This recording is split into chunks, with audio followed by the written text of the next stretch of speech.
கர்த்தர் மாத்திரம் நம்மோடு இராவிட்டால் இன்றைக்கு நாம் ஜீவனோடு இருந்திருக்க முடியாது. நீ ஒரு மனுஷனா இருந்திருக்க முடியாது. கர்த்தருடைய கரமே உன்னை தாங்கினது, கர்த்தருடைய புயமே உன்னை பலப்படுத்தினது. ஆமென். சத்துருவானவன் பொல்லாப்பை உனக்கு விரோதமாய் நினைத்த பொழுது கர்த்தருடைய கரமே, ஹல்லேலூயா, தேவனே உனக்கு அடைக்கலமாய் இருந்தாரு. கர்த்தரே உன்னை தாங்கினாரு, கர்த்தரே உனக்கு உதவி செய்தாரு. நன்றி ஆண்டவரே, நன்றி செலுத்துகிறோம். இப்படி இரக்கங்களுக்காக ஸ்தோத்திரம்,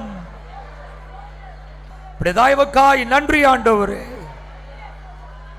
இப்படி ஒத்தாசை அனுப்பினீரே, உன்னத பலத்தால் எங்களை இடைகட்டினீரே, இப்படி கிருபை எங்களை தாங்கினதே. ஜீசஸ், இப்படி அன்பை நினைக்கிறோம், இப்படி அன்பை நாங்கள் நினைக்கிறோம் ஆண்டவரே.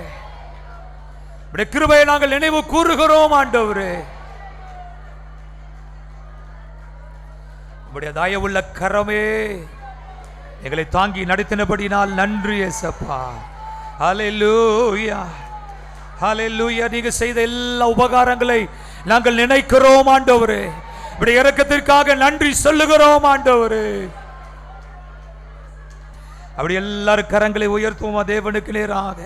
என்னுடைய கரங்களை தேவனுக்கு நேராக உயர்த்தி,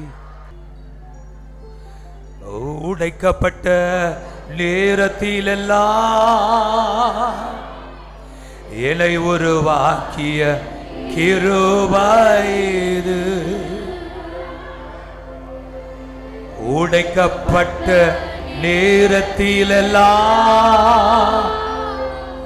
என்னை உருவாக்கிய கிருபை இது. கிருபையே, கிருபையே, கிருபையே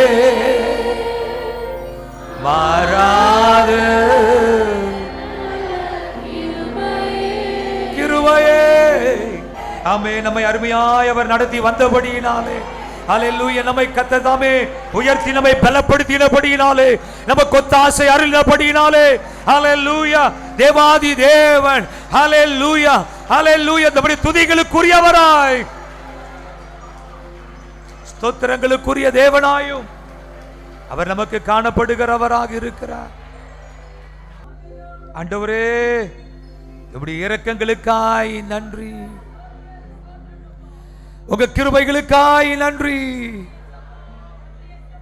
என்னை தாங்கினீரே ராஜா, எனக்கு உதவி செய்தீரே சபா. என்னால் உங்க கிருபையிலோடு கூடவே இருந்தது, எனக்கு உதவி செய்தீரே.